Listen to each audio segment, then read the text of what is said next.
one time in elementary school, she was gonna take an arithmetic quiz.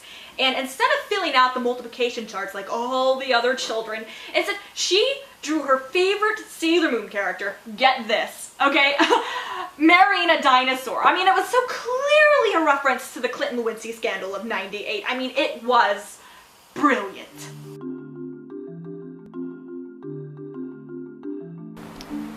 Before you today stands the home of the smartest person. Not just in the world, not just in the universe, not just of all time, simply the smartest person. Meet Amanda Carple. She's well on her way to becoming the most successful person in human existence.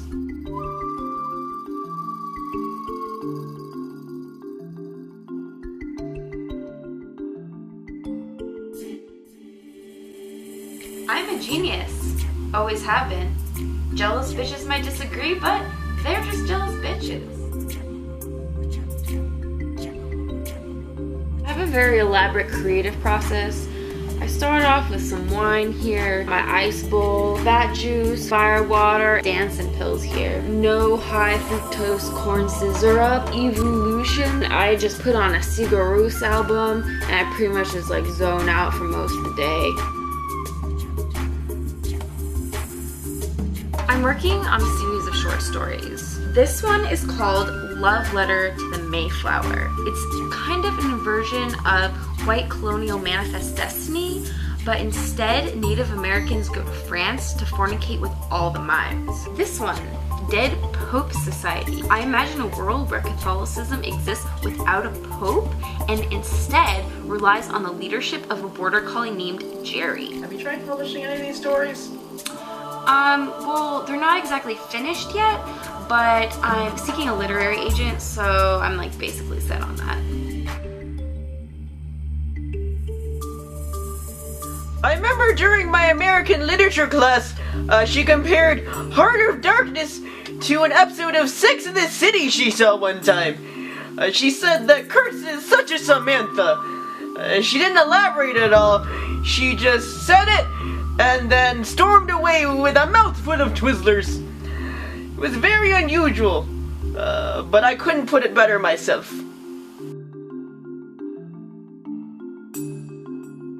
So this first one is called The Femininity of Feminism, and as you can see, I've begun detailing a vagina. This one is called Antigon's Pursuit, and it's going to be a vagina. This last one here is just called My Vagina.